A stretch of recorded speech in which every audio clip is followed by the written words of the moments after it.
This is More Knowledge, More Wealth with your host, Gabriel Shahin. Gabriel is a certified financial planner and a registered investment advisor at Falcon Wealth Planning. This show does not intend to provide personalized investment advice through this broadcast and does not represent that the services or securities discussed are suitable for any investor. Investors are advised not to rely on any information contained in the broadcast in the process of making a full informed investment decision. Now here's your host, Gabriel Shahin. Good day. This is Gabriel Shahin, certified financial planner and your host of More Knowledge, More Wealth here on every weekend, talking about all important topics of personal finance. My job is to go over the knowledge you need to increase your wealth. Now, to the listener, you can always reach out to myself or any one of our colleagues here at Falcon Wealth Planning. Our phone number is 855-963-2526. That's 855-96-FALCON, like the bird. Or visit our website at falconwealthplanning.com. That's falconwp.com for short, where you can go on our Knowledge Center, which gives you a direct link to YouTube, where we've had well over 1 million views, multiple videos that help answer the questions that you have. And if you want to put an inquiry so we can talk about it on the show or create a Knowledge Center video, please send your inquiry to radio@falconwp.com. That's radio@falconwp.com. And also you can go get this episode, any one of our previous episodes on Spotify, podcasts, you name it, folks. Now, I'm the president of Falcon Wealth Planning. We are a fee-only, non-commission, true fiduciary, folks. And we talk about all important topics of personal finance. That's where you are today, how retirement looks like, investments, estate planning, insurance, folks, you name it. Anything that involves a dollar sign, we can help you with. And we are offering 1 to 2 meetings, 1 to 2 hours of our time, folks, at no cost to help relate this show to your specific situation. And we have offices all across the country that we can help you with. Folks, give us a buzz. Our phone number is 855-963-2526. That's 855-96-FALCON, like the bird, where we can help answer those questions that you have to help with your financial situation. Lots to talk about today, folks. I started off this meeting, prepared this podcast to talk about estate planning. That doesn't even seem to be appropriate right now. I mean, you have on Wednesday, President Trump talking about tariffs and reciprocal tariffs against other countries.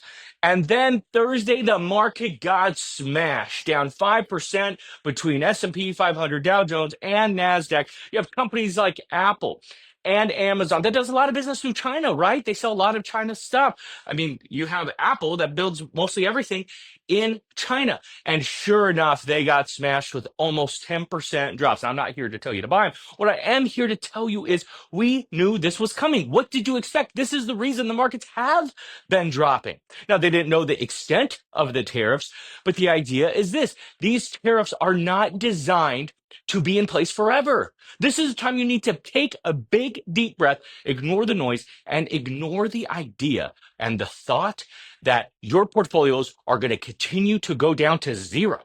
You're in it for the long run. When you invest in the stock market, it is not a short-term game. So stop thinking short-term.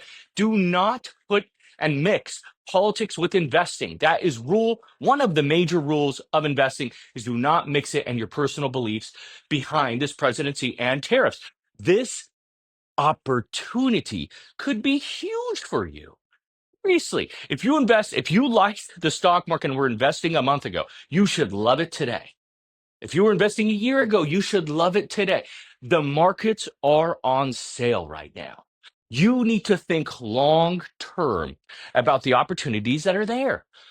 So stop, take a deep breath, analyze, recalibrate, and understand that these opportunities are here for you. Now, if you buy an individual stock, sure, this could really hurt you. But if you're investing in large caps, mid caps, small caps, heck, internationals that's been doing pretty well, you have to understand that this was expected, which is why internationals outperform US by almost 10% on average.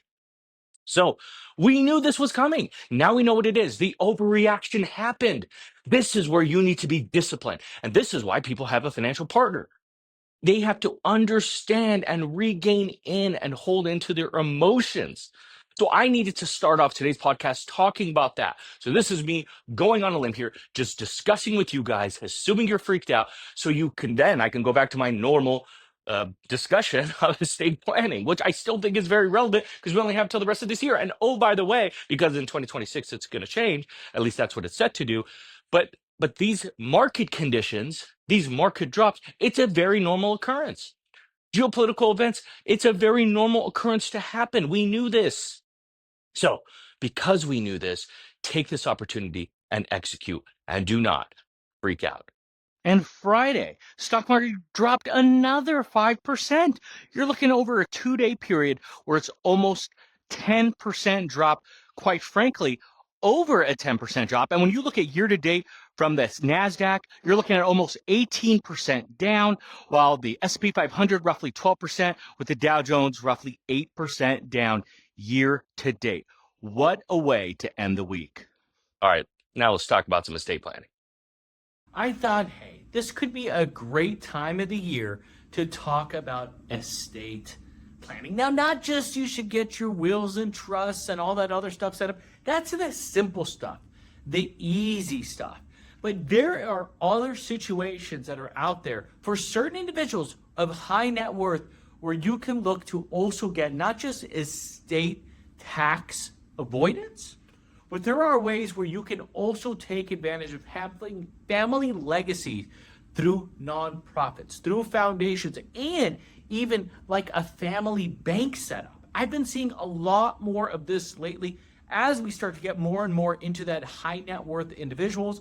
And this is something that's growing ever popular, which makes sense. So I don't want to talk to you about, or maybe I should, just a little bit about estate taxes and what about estate planning, and talk about just the mild benefits there. So we can simply talk about that. But the real goal of today is to talk about the things that nobody's talking to you about. And it's just important for you to know and be made aware of the strategies that are out there that are available to you. This could make a lot of sense because we all know about probate. That's a simple thing that almost everybody should worry about, especially if you own real estate, because it's hard to put real estate and add a beneficiary to it. You could do it on your retirement accounts, your investment accounts. You could do it on your bank accounts. You could do it on almost every asset that you have available, but it's those that have real estate which could go to probate. Now, even if you have a will, remember, even if you have that, it doesn't avoid probate. It just tells probate where your money goes. So it is complex, right? So this is an issue that you may, or whether it's through your parents, whether you're the person that's receiving, or God forbid you pass away, it ain't your problem, but it's your heir's problem. So this is something where having a full-on trust is important, right? You die, but entities, trusts, do not ever die. But where it gets more complex is irrevocable trust. So when you no longer have something in your control, that's where it's no longer part of your estate. Now, doesn't really matter. You're allowed to have, we'll call it $7 million to your name, $14 million to your name. And if you're married, $28 million, because you each get 14. Now, come 2026, that will drop to $7 million. So if you're married, $14 million. For like 99% of us, who cares? Truly, who cares? It doesn't really matter. It truly doesn't really matter. So that's just important to understand from an estate tax perspective. But for those, that 1%, so this show is for you, 1%ers, and for the aspiring to get to the 1%, for those who want to have a 9-figure plus net worth, and maybe you have a very strong net worth, maybe $4 or $5 billion. Well, guess what? In 10 years from now, that better double. Maybe that's 10 million. And 10 million after that, it could be 20 million. So maybe not today, but maybe later you get subject to it. So this show is for you, because there are multiple different strategies that are out there where not only do you call the shots, but you put yourself in a situation where you can avoid estate taxes, which is roughly 40%. Certain states have estate tax too. It can be up to 50%, which means, let's just say you're single and you're allowed to have 14 million. If your net worth is 114 million, that's 100 million more than the government says you're allowed to have. They will tax you on 40% of that. 100 million more than you're allowed is $40 million. Now, unless your heirs have $40 million laying around where they can write a check to the government, to the IRS, well, then that's easy. But if they don't, what if they own a building, a property, a business, a sports team, a whatever? That's where the issue truly lies. By the way, folks, if you're just joining me, you're listening to Gabriel Shahin, certified financial planner, and your host of More Knowledge, More Wealth here and every weekend. And we're talking about all important topics of personal finance. And I thought, what the hey? Let's have a conversation about that 1%, what these 1% of people can be doing. And the strategy really goes like this. And God bless my marketing team and my producers here. They put this document to say, hey, here are notes for reference.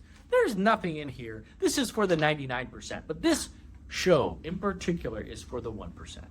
And that 1% is talking about the irrevocable side where you could take something out where you cannot be in control of it. It has to sit there where you cannot withdraw money if you wanted to. That money, essentially, you've given it away, whether it's to your kids, whether it's for charities, whether it's just delayed for later.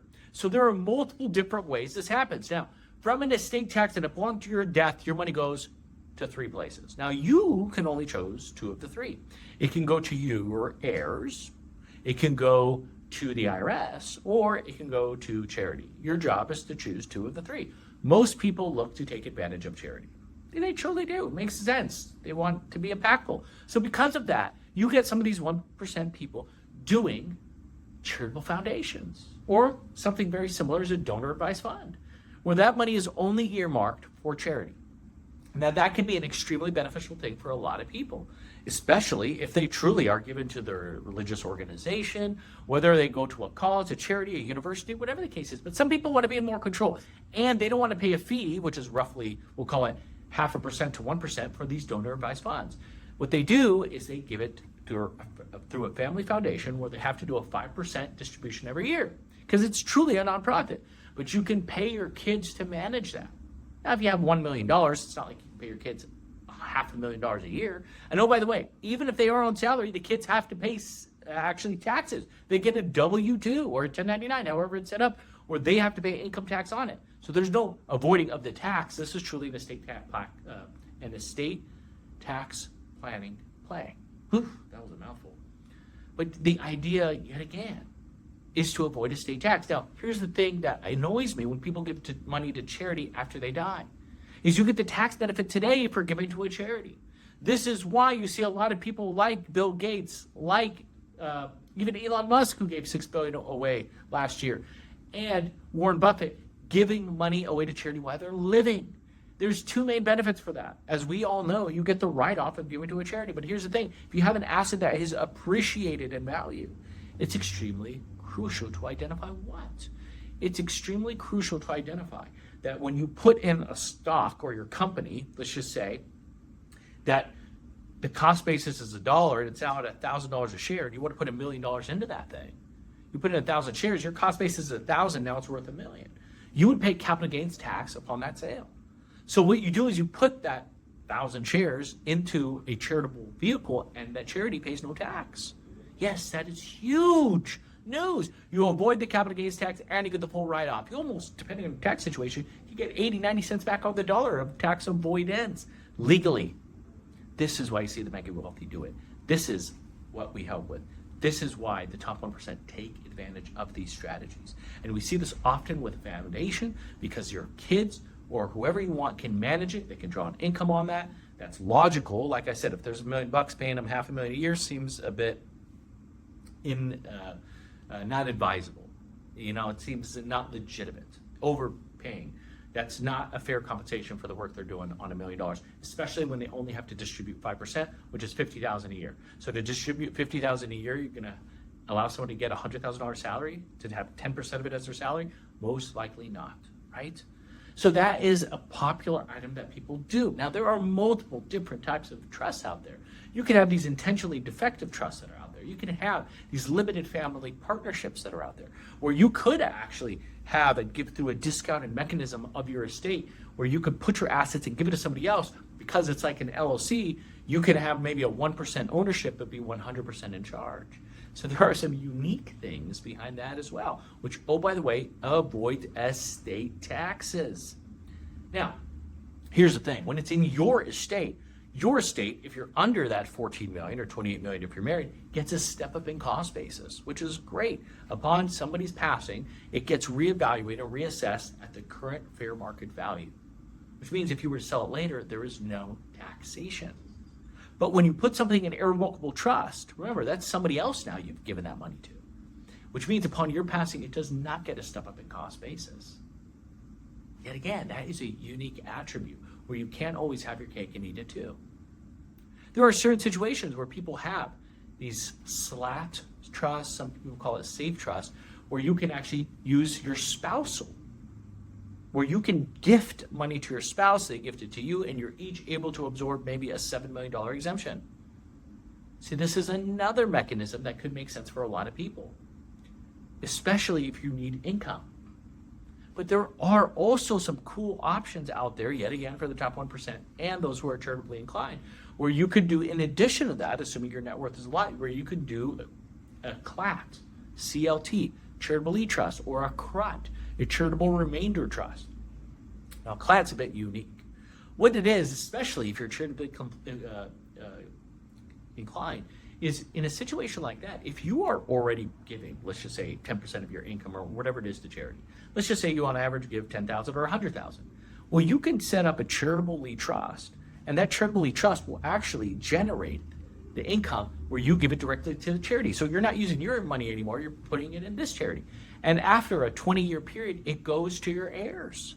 Kind of cool, right? And it's outside of the estate. So the benefit of the income goes to the charity. That is a really, really cool option that a lot of people don't take advantage of or are even aware of. Kind of interesting, right? There's always a way. I have a saying, if there's a will, there's a way. And here's the cool thing about putting money in a charitable lead trust. Guess what? You can put appreciated assets in there, or you could put in just for the write-off. You put in $1 million, you get $1 million tax write-off. Depending, if you're in the state of California, super high taxes, you got the federal, you got the state, that could be 55 cents back on the dollar. You put in $1 million, you get $550,000 in tax savings, depending on your situation. Man, I'm telling you, I love this stuff. But what we're going to do, we're going to take a quick break. We're going to talk more about the 1%ers out there. We're going to talk more about these different strategies, including that charitable remainder trust. We'll be right back after a few words. This is Gabriel Shahin, Certified Financial Planner and President of Falcon Wealth Planning. We wanted to offer you a free financial assessment for listening to the show so you can help relate it to your specific situation. We offer multiple services such as retirement planning, where you are today, how retirement looks like, talking about Social Security, real estate, planning, even if you own a business, talking about taxes, not just how to save money today, but also throughout retirement. Talk about investments, making sure you're avoiding those high fees, costs, commissions, and also estate planning and insurance, just making sure you're properly protected if, God forbid, something were to happen. And we're offering 1 to 2 meetings, 1 to 2 hours of our time at no cost. Give us a call. We would love to help. Our phone number is 855-963-2526. That's 855-96-FALCON, like the bird. Or visit our website at falconwealthplanning.com. That's falconwp.com for short, and fill out the form fill right there on our site. We are back, folks, and here we are talking about the good old estate planning, and not just the wills and trusts and making sure you avoid probate, but this is advanced estate planning. For those people that have to worry about estate taxes, who want to be able to protect their assets from future estate taxes, and also wanting to give their family a little bit more control, or they're in control, but wanting to protect them as well, especially if everybody knows they're rich. Well, maybe people want to marry their kids for the wrong reasons. So we talked about ways of putting money away. We talked about, in that first segment, ended with the charitable lead trust. Now I want to talk about the charitable remainder trust. This is a cool situation where you, if you are in fact charitably inclined, you can put money into a tax-exempt trust. You can make it appreciated assets. You draw an income off that for you or you and your spouse's life forever. Now what happens though, and here's the catch, because you get a majority of that income at virtually could be a no tax rate, is in a situation like that, you actually get a full write-off, or you get a write-off for about 10% of what you put into the charitable remainder trust. You draw an income. The catch is if you die the next day, all that money goes to charity. So there are some things you have to do. So you could buy an irrevocable life insurance trust, which could make a lot of sense as well. Now, I hate insurance. I hate life insurance. It makes no sense at all, except for the ultra wealthy. Now, I'm not saying, especially these terribly sold index universal life insurance, which is often sold as an investment, which I hate. So much restrictions on that, so much problems with that, and so on. But maybe you could do a variable life insurance and just invest in the S&P 500. The idea with that is what? is that if it's held in an irrevocable life insurance trust and you have these crummy letters to go ahead for gifting purposes, and you really should have somebody managing that for you, because if you mess up, it's a problem. But by doing all that, now, if you have life insurance for 5, 10, 20, $30 million, well, you don't want to add that to your estate. So it sits in an irrevocable account. That avoids estate taxes. Now your heirs have money to pay off estate tax potentially based on what? Based on the illiquid investments that they may have of a building, of an asset, of a business. So now they have the money to actually pay those estate taxes on the estate's behalf. So there are so many different ways to do it, but that charitable remainder trust is a great mechanism for people who are charitably inclined, who want to leave assets behind, and in fact want their money to be able to draw income off it for life. So these are just interesting concepts that are available, but you always have to ask yourself, what is important to you? Okay, you want to avoid estate tax, I get it, but maybe you still want to call the shots until you're passing. And after the passing, you still want to be in charge.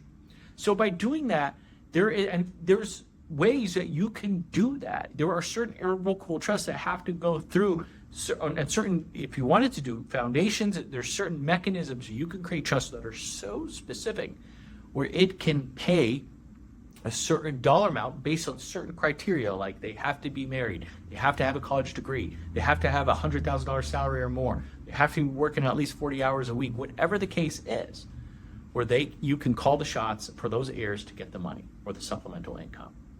You know, it's funny, Warren Buffett says it great. You don't want to leave so much money where they can do anything, because then you give them so much money where they can, do nothing. And so the idea is you don't want to give them enough where they do nothing, right? But you want to give them enough money so they can do just about what they want and need to do. So it's such a great concept when you start looking at it like that.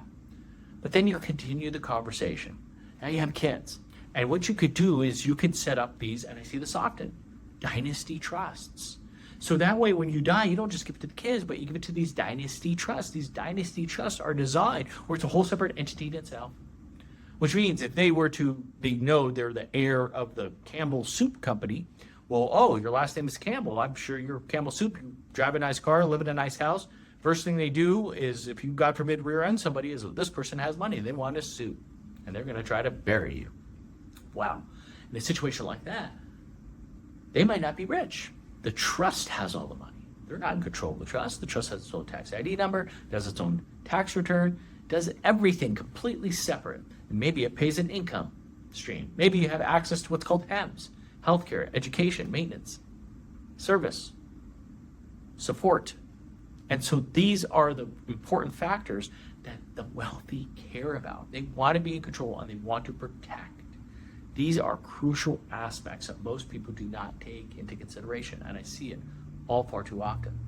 And this way, if they were to get a divorce and they were to take half of everything they have, well, guess what? They can't take half of the trust. The trust's not theirs.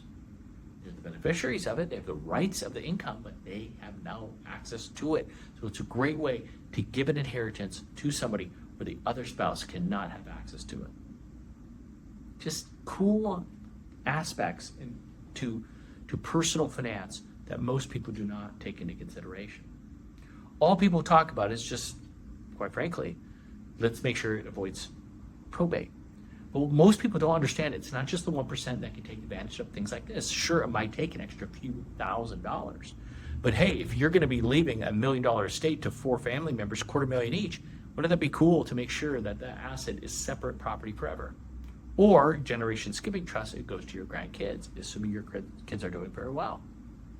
Yet again, these are strategies and understandings that most people just do not even want to consider. I get it. It's out of sight and out of mind. But there are so many different things that you can do that most people are not giving you advice on.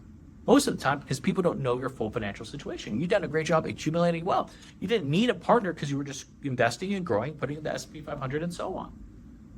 But maybe it's a time to start reevaluating. By the way, folks, if you're just joining me, you're listening to Gabriel Shahin, Certified Financial Planner, and your host of More Knowledge, More Wealth, here on every week, and we are talking about all products of personal finance. Today, I thought I would talk to you about the core aspects of estate planning for the high net worth, for the ultra high net worth. And these individuals are putting in situations where they can have their money not just work for them forever, but give legacy wealth. And I talked about the foundations, I talked about a few other things, and now I want to talk about the family bank concept. And this is a concept was really, quite frankly, was designed by the Rothschilds years and years and years ago, hundreds of years ago. And what it is essentially you have this money, if you're leaving behind a $100 million estate, you have it in this entity, and this entity, which you have even independent, like underwriters, if you will, and they have the family say, hey, you can borrow off this up 0%. For any business you want to do, you can take money out of this, but you have to pay it back at 0 interest. You want to buy a house? Great, borrow off it, pay it back, 0 interest. Want to go to education? Great, borrow, 0 interest. Everything is 0 interest. It's kind of cool. And you have a business idea or an investment idea, you want to borrow off it, you can. But you have to go through board members that are probably family. Sure, they could probably get paid for doing that, and an independent person. Because you don't want it to be awkward if you denied your nephew, Billy, right? You want to be mad at your Uncle Tom. You know what I mean? So on something like this, you actually have a board that they have to submit, and there are formal submissions for. I've seen some of the most wealthy families do that, and they consistently motivate them to be entrepreneurs. One of the coolest stories that I heard recently was from a restaurant owner. It said on their 18th birthday, in their stocking, they got documents for an LLC. They opened an LLC for them. And they say you can put any business you want in the LLC. As an 18-year-old, holy smokes, that is wild. But I sometimes have the best job in the world because I get to learn from some of the most successful people in the world. And as I now move into the CEO position at Falcon Wealth Planning, I hear it from the advisors who are meeting with hundreds and hundreds of people on an annual basis. Quite frankly, we meet with hundreds and hundreds and hundreds of people on a daily basis. And so I'm hearing these stories, and they come up to me, and if you think about it, sure, I still have clients, and I get it. Well, I look and I work with my advisors, and these are the people that help you. Here are the people that help on a daily basis of what is going on. And it is just cool to consistently hear the feedback and the new items that are coming out there, the new strategies. We had a situation where somebody has selling a company $50 million in capital gains. There are tax strategies available through investments, through options, through shorting, where essentially you can get market-like return, but they will create losses in the portfolio to offset the gains that you have. It's absolutely phenomenal to hear that you can have a $10 million portfolio generate $30 million in losses. Unbelievable. Like, it seems crazy, some of the strategies that are out there. And I feel blessed and fortunate and honored to be put in a position where I can continually learn and hear what these are. So I know I say often, the rich get richer, but sometimes I think to myself, the wealthy get more wealthier, and the smart get smarter, and the successful business owners become more successful. And to finalize it, when our firm starts to become a big firm, we only get bigger. Why? Because of the cadence of what we see always for our clients that we share with you. That was a fast show, folks. I want to thank you for tuning in with us this weekend. You can always reach out to myself or any one of our colleagues here at Falcon Wealth Planning. Our phone number is 855-963-2526. That's 855-96-FALCON, like the bird. Or visit our website at falconwealthplanning.com. That's falconwp.com for short, where you can go and visit our Knowledge Center, which redirects you to YouTube. We have over 1 million views, folks. And if you want us to discuss anything on YouTube, on the show, whatever, send your inquiry to radio@falconwp.com. That's radio@falconwp.com. And if you want this episode, any one of our previous episodes, you can go on podcast, Spotify. We have them all there. And folks, we want to thank you for your trust. We want you to feel free and feel comfortable to reach out with any questions that you have. I want you to have a fantastic weekend. Have a great week, and God bless.